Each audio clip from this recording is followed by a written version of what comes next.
Hello everyone, আমরা start করতেছি NEET code 150 এই প্রবলেম সেট। আশা করি ইনশাল্লাহ এক এক করে সবগুলাই কভার করার ট্রাই করব। আজকে আমরা প্রথম প্রবলেমটা দেখি। Contains duplicate. এখানে অ্যাকচুয়ালি কি বলা হয়েছে, আমরা আগের সলিউশন সরাই ফেলি।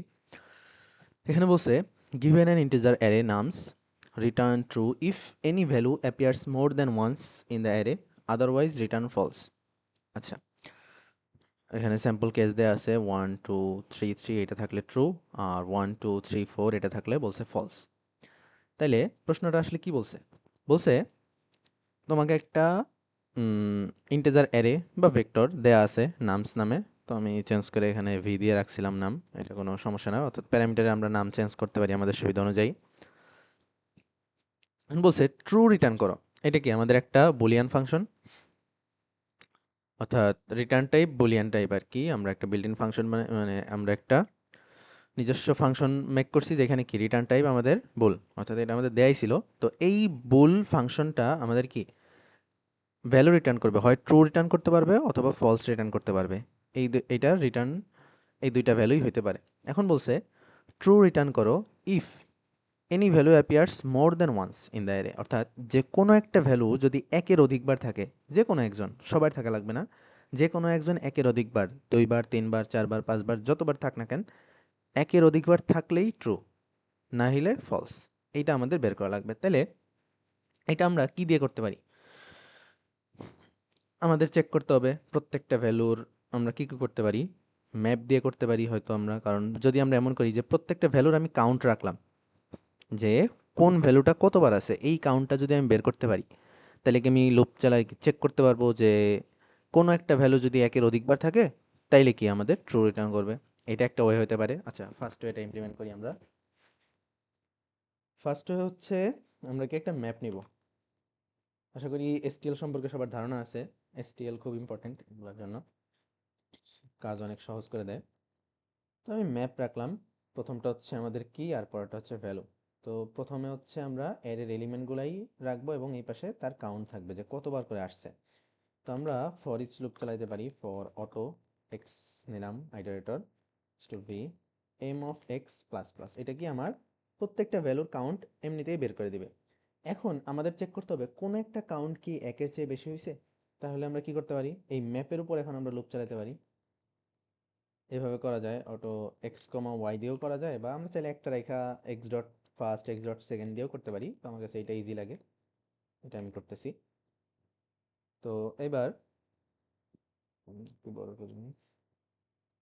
এখন আমরা কি করতে পারি, আমাদের ওয়াইটা হচ্ছে কাউন্ট আর এক্স হচ্ছে আমার এলিমেন্টগুলো। তো আমাদের চেক করতে হবে কোনো একটা এমন ভ্যালু কি আসছে যে যার কি ওয়াই বড়, মানে ওয়াই এক থেকে বড়। If Y is greater than one, তার মানে কি এই অটো এক্স ওয়াই কি করবে, ম্যাপের প্রত্যেকটা, সাপোজ আমার ম্যাপের মধ্যে এইভাবে ভ্যালু স্টোর আছে, লাইক আমার কাছে আসছে ওয়ান আসছে, তার কাউন্ট আসছে তিন। আচ্ছা, সাপোজ ওয়ান আসছে একবারই, টু আসছে একবার, থ্রি আসছে তিনবার, ঠিক আছে। এরকমভাবে আমার ম্যাপের মধ্যে স্টোর আছে। তো আমি যখন এই লুপটা চালাবো, লুপটা প্রথমে এইটা চেক করবে, তারপরে এইটা, তারপরে এইটা, এবং প্রত্যেকবার লুপ মানে আইটারেট হওয়ার সময় প্রথম ভ্যালুটা থাকবে তার এক্স এর মধ্যে আর দ্বিতীয় ভ্যালুটা থাকবে তার ওয়াই এর মধ্যে।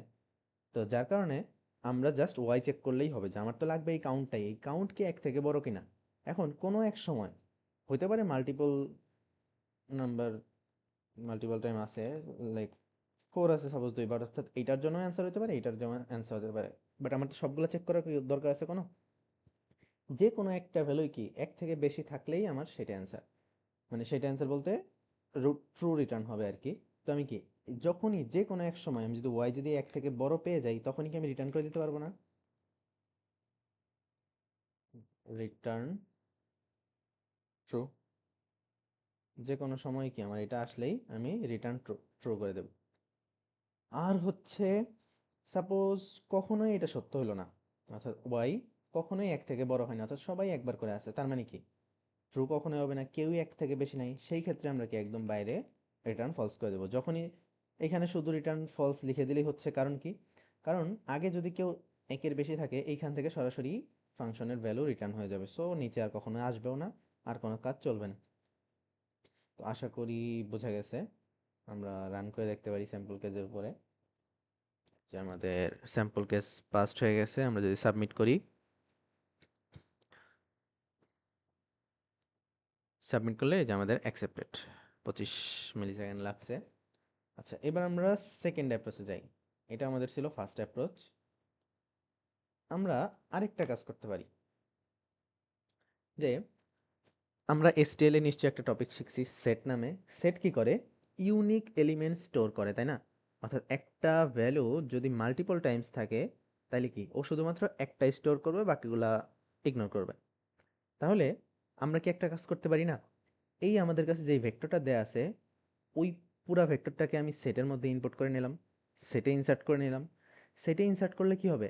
সাপোজ এই 1 2 3 3 এইটাকে আমি সেটে ইনসার্ট করলে সেট কি প্রথমে 1 কে নিবে, 2 কে নিবে, 3 কে নিবে।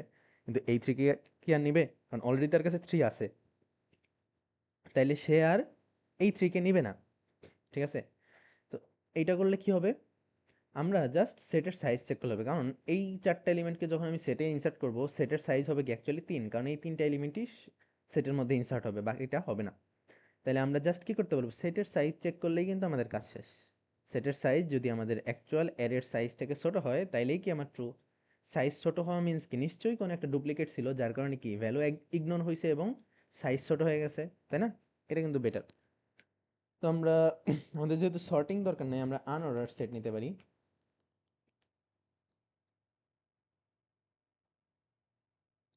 সাপোজ আমরা এস নাম দিলাম। এখন কি করা যায়? আমরা সরাসরি চাইলে এমনও লিখতে পারি V dot begin comma V dot end. এইটা লিখলেই কিন্তু কি হয়ে যায়, আমাদের ভেক্টরের যতগুলো এলিমেন্ট আছে সবগুলা সেটের মধ্যে চলে আসে এবং এই ডুপ্লিকেটগুলো ইগনোর হয়ে যায়। এইভাবেও আমরা চাইলে লিখতে পারি, অথবা আমরা এক এক করে ইনসার্টও করতে পারি। X to V S dot insert X, এমন ভাবে ইনসার্ট করা যায়। এটা আমি ফর ইচ লুপ চালানো আমার কাছে বেটার লাগে।